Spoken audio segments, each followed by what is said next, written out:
Welcome to the SMB Community Podcast with hosts Amy Babinchek, James Kernan, and Carl Polachek. Produced by Kernan Consulting and for the international MSP community. We are dedicated to making every IT professional a successful IT professional.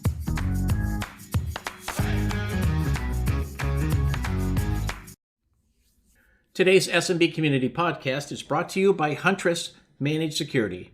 Cybersecurity is more than software. It's about the expertise needed to effectively fight today's evolving threat landscape. Huntress Managed Security is custom built to provide human expertise and save your clients from cyber threats. Huntress's suite of fully managed cybersecurity solutions is powered by a 24/7 human-led SOC dedicated to around-the-clock monitoring, expert investigation, and rapid response. While you focus on growing your business, we provide first response to hackers. Huntress has the #1 rated EDR for SMBs on G2 and a partner support satisfaction score average of 99%. To start a trial today, visit huntress.com/Carl. Well, good morning to all of our SMB Community Podcast listeners. It is morning when we record this. I don't know actually when you're listening, but good morning anyway. Hey, James, how are you doing? Doing good. I'm a little tired today, but I'll survive. You know, it's funny because we've both experienced sleep deprivation in the last few days for completely different reasons. So my reason was that on Friday I was up really late watching the Auroras and taking photos, and it was I've been an Aurora chaser for a bunch of years. And, you have to go to a really dark place and you have to be looking at the horizon exactly north and so it's a very specific kind of thing. And I have a couple apps that help me track the solar weather so I can be in the right place at the right time. But Friday, it's like everywhere north of Southern California was in the right place at the right time. Right. And up here in Michigan, the aurora was straight overhead and everywhere in 360 around, and it was brilliant colors of red and purple and green and yellow. It was amazing. I was so excited all night long.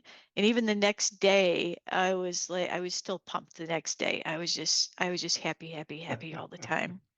It was such a great opportunity to see that. And it felt like one of those once in a lifetime moments. Yeah. Well, it was pretty amazing. I think they were saying it was, you know, the most in the last 25 years, but yeah, I've never seen anything like that before. And I was unfortunately viewing from social media in the news, watching all the pictures and the video that were posted because I was in Southern California, close to the beach under a marine layer. So I couldn't see anything Mhm. in real life, but I think the pictures, told the story as well. But that was exciting. I was watching that last couple nights as well. Yeah, the pictures are absolutely gorgeous, but it's one of those things where like you had to be there to get the Yeah, feeling in your heart to see yeah, this aurora. It just felt like it was raining down on you. It was just so amazing. I mean, it's a fantastic year for solar phenomenon that all of us amateurs can see. We just had the eclipse. mm-hmm, mm-hmm. And I unfortunately couldn't get to 100%, but where I'm at, it was 99.8, which is oddly dramatically different than 100. Yeah, If right. zero point 0.8 of a sun is still a lot of light. And but anyway, we experienced that, and so many people traveled to see that. And then now this massive aurora event. And later this year, we're going to be able to see an asteroid with the naked eye. Mm. Yeah, that'll be exciting. That'll be pretty cool too. So something else about this aurora stuff and the sun acting up. It's like a volcano is sort of how I think of it, right? It's spewing these coronal eruptions, and it has affected GPS and certain bandwidths of, is that what they call that? Certain bands of the radio spectrum. Right. Um, and those disruptions are significant. And I read today that farmers using GPS technology are not able to function Hmm. because they need super high accuracy in order to keep those tractors in the row. Right. And our GPS accuracy is way down. I don't know that it's going to affect you, telling ways to or Google to tell you how to get from one place to another by car. But if you need really high accuracy to tell one row from another row in the field, or in my hobby, boating, if you're coming into a harbor, you need to be sure to avoid that rock. Right. You need to know exactly where it is. GPS is not capable of doing that right now. Yeah, it'll be interesting this week to see how that all plays out. It was funny watching the news. I watched a lot of news this week because I was traveling, but it was all about the pictures and the videos of the auroras and how beautiful the Hmm. skies were. Uh, the top 10 articles, 9 of those were about that. And then one little one would be, oh, the solar flares may cause, disruptions. But yeah, it looks like it's starting to happen, right?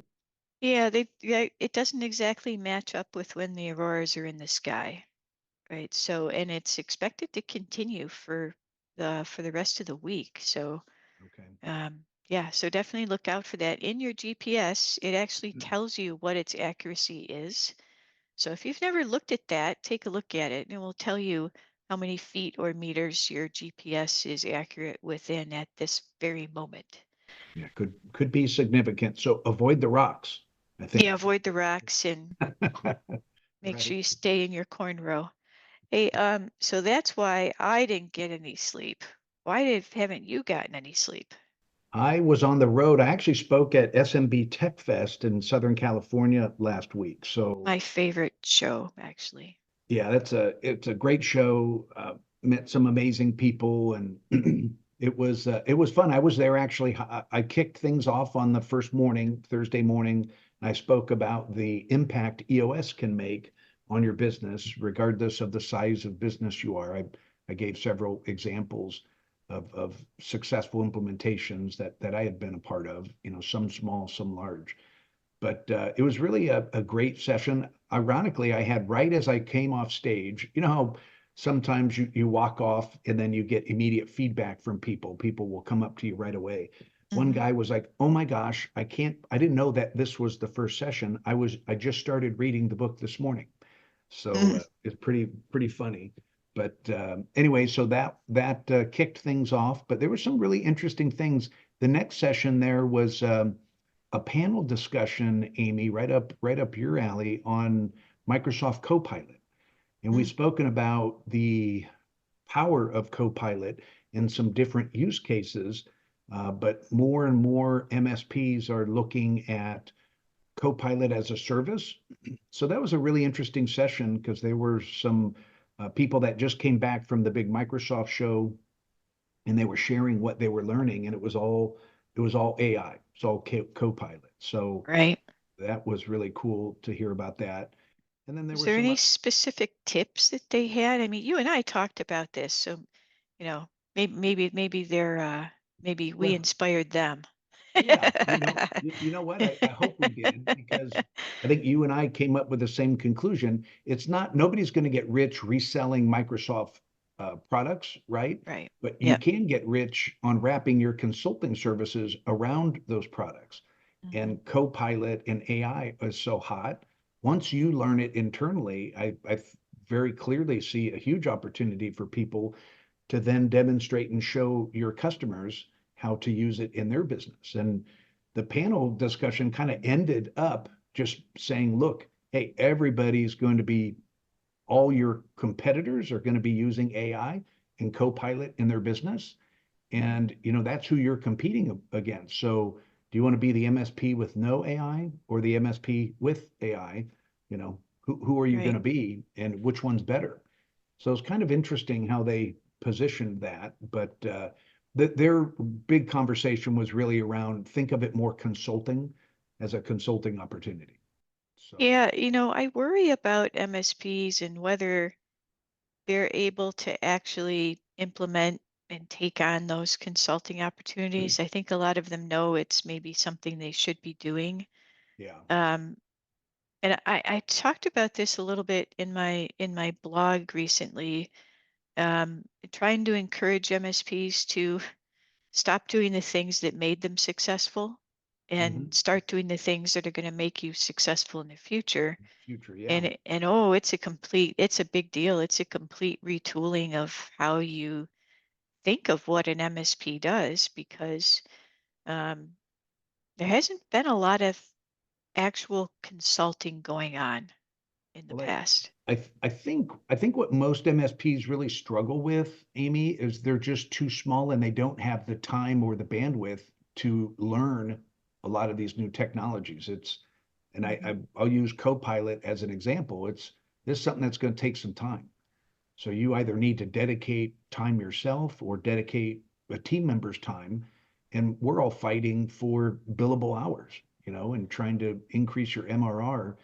Many MSPs are just trying to stay afloat in today's world. So a lot of them don't have the time. And I think we can look at some of our strategic vendor partners as having a service around that you could OEM or white label to help, or there'll be other bigger MSPs that have more sophisticated Microsoft practices that you could partner with. That's how I would encourage you to look at that. Yeah, that's an option. But I also think you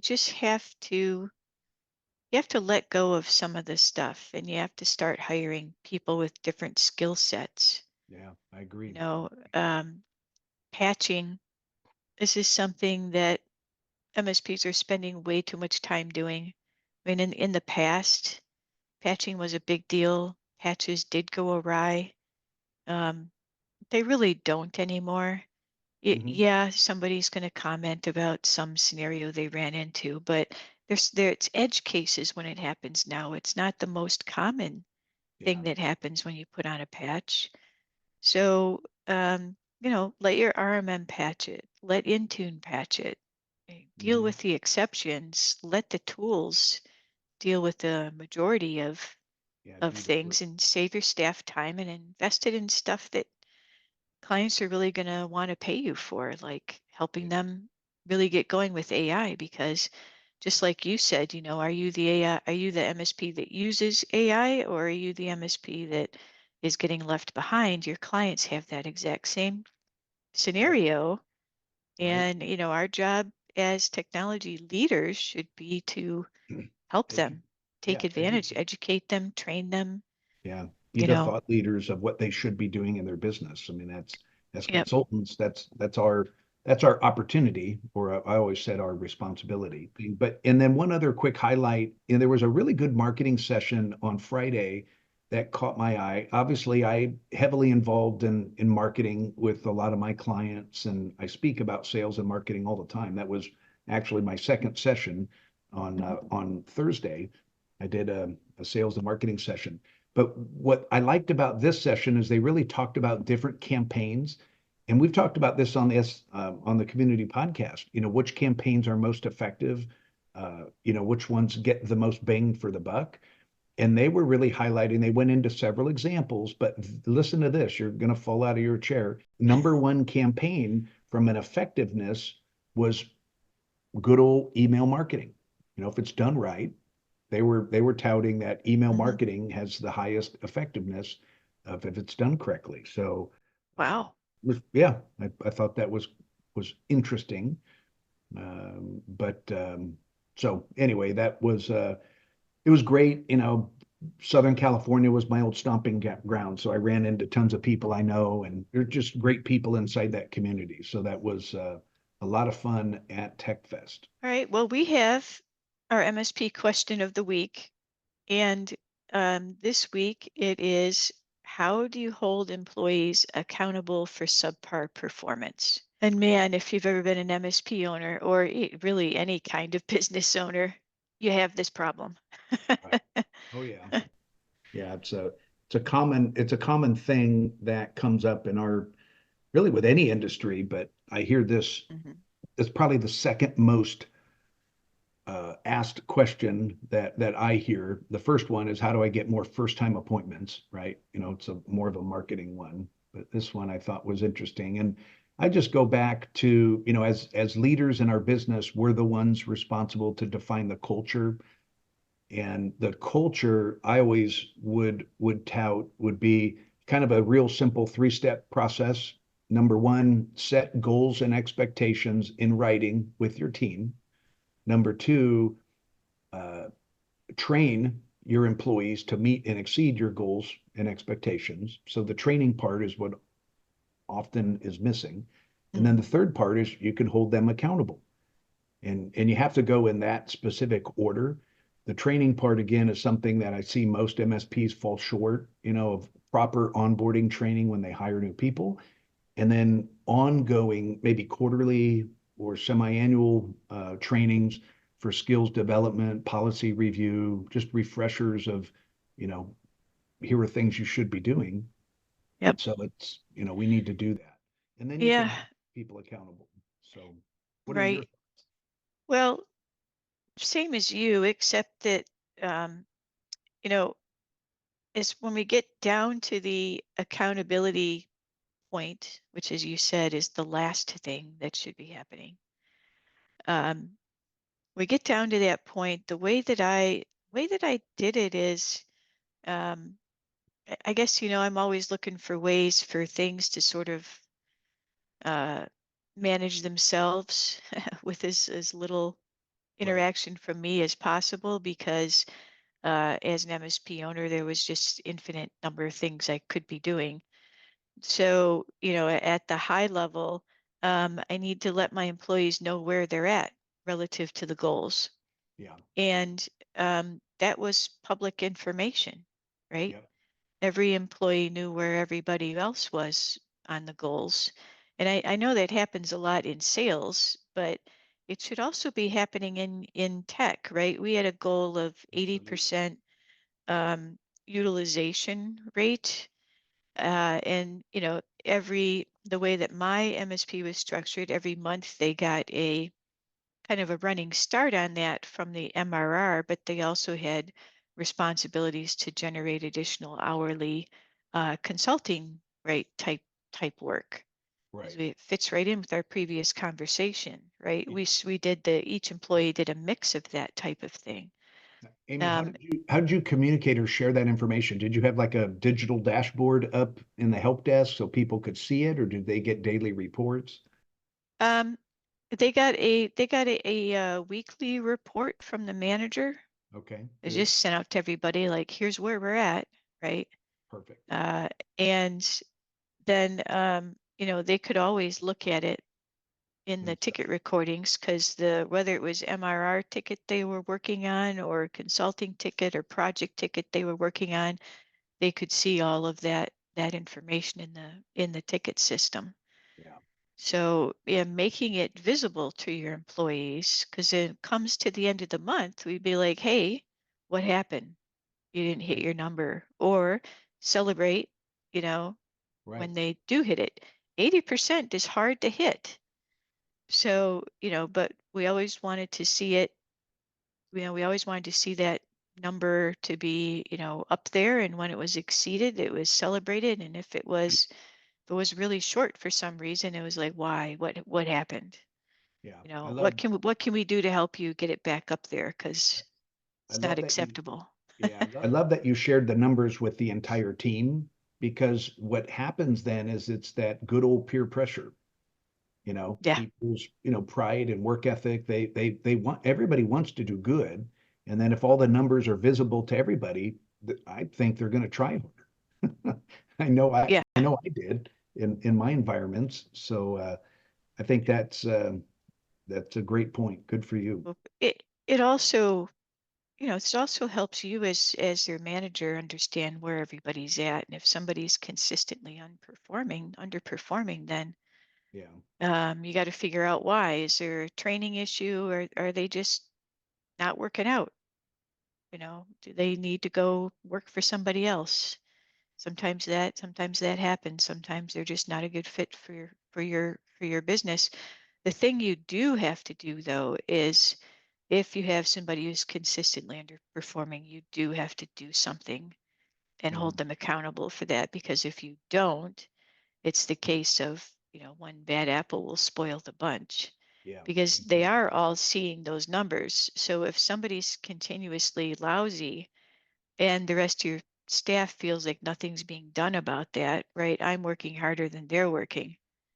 That can be a downhill slide. So you have to hold them accountable, even Yeah, though it can be uncomfortable sometimes, but yeah. yeah, And you have to do it. and accountability is just really communication. It Hmm. doesn't mean you have to, hog tie them and put them over the fire. It's you're just telling them how they're doing by sharing the numbers, I think is smart on a consistent basis and, ongoing training. But you just have to tell them how they're doing and that they're performing under the bar. I also like, and I've seen this work really, really well in many practices, of having some type of bonus or incentive program based on over goal. So, the 80% bar, the goal, that's the minimum performance that we expect from everybody. But if you go over that, then maybe there's a small incentive program in place. So I've seen programs like that work well too.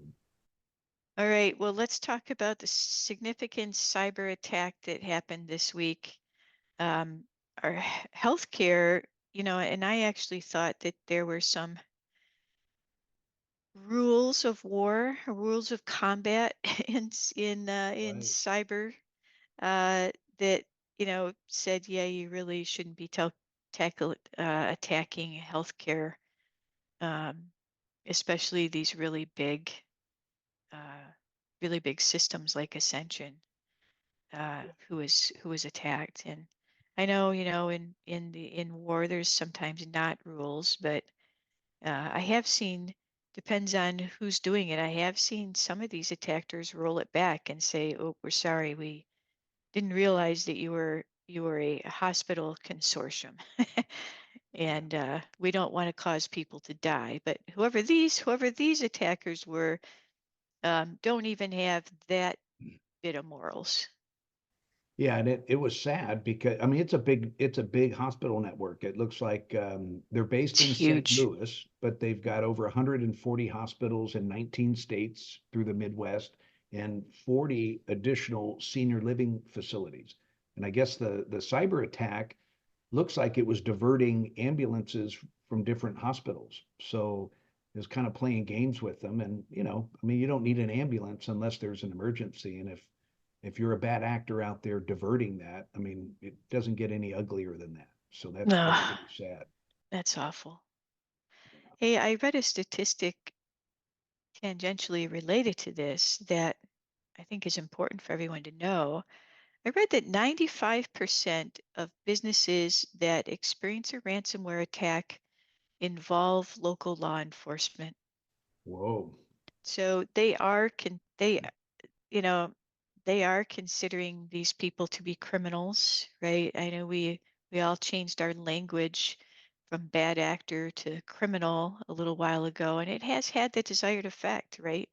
Yeah. These people are criminals, and what do you do with criminals? Well, we let law enforcement know, and it's happening. 95%. I was really surprised by that number, but that's a great thing for MSPs to know. Someday your client might get attacked by ransomware, then just know that your local law enforcement, whether that's their local police or your state police, here in Michigan, the state police have a big cybersecurity unit. Hmm. So things are generally handled at the state level here in Michigan. Other states may be different, I'm not sure, but it's just a great thing to be aware of. In addition to the insurance company, your client, now it's law enforcement. You're going to be dealing with a lot of different people when you've got a cyber security incident going on. Yeah, many times they pull in the FBI as well. We've had some of the Hmm. mastermind events. I think I've got that lined up for the next upcoming Tampa event. But I always love hearing from the FBI when they come in and talk about real world examples of when and how they get involved and what they can do. So Yeah, I think they get involved when it's a larger network that, is attacking across states, right? Because the FBI can operate across states Right. better More than federally. your Yeah. local government can, so they can coordinate those types of efforts. And yeah, just another element to have to deal with, as if MSPs don't have enough going on already, right? Exactly. Good point. Good point. Yeah, yeah. Our job is wide and deep. Right. Yeah, we're Uh, charging. so James, do you want to talk about your next show or what else you've got going on? Yeah, I am back in the home office for probably about 5 weeks, and then I'll be back out on the road, headed out to Tampa, Florida. I've got an M&A workshop I'm teaching on Wednesday, June 26th, and then that's backed up to the Mastermind Live event, June 27th, 28th. It's really cool. I'm excited. We're actually holding that 2-day event, the Mastermind Live event, at TD SYNNEX's office in Clearwater Beach. So just about 10 minutes away from the Tampa airport. So if anybody's interested in joining us there, reach out and let me know.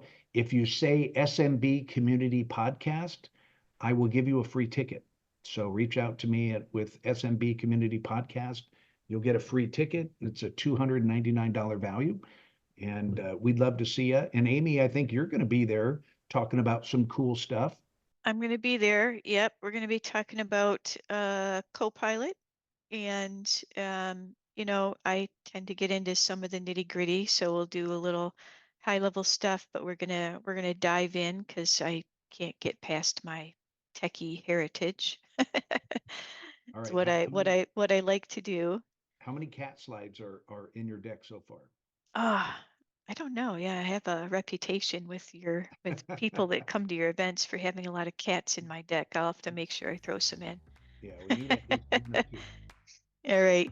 See, yeah, so I'm going to be at that event, and I'm also going to see everybody in Columbus at Channel Pro early in the June, first week of June. So we'll see everybody at those events, and I hope you tune into the next edition of the SMB Podcast. Thanks for listening in today. Today's SMB Community Podcast is brought to you by Huntress Managed Security. Cybersecurity isn't just about software, it's about expertise. In today's ever-evolving threat landscape, you need more than lines of code. You need human intelligence to outwit cyber criminals. Huntress is tailor-made to provide human expertise. Our team of seasoned professionals has your back, ensuring your assets stay safe. With 24/7 vigilance, our human-led SOC never sleeps. We monitor, investigate, and respond around the clock. While you focus on growing your business, we provide first response to hackers. Start your trial now at huntress.com/Carl.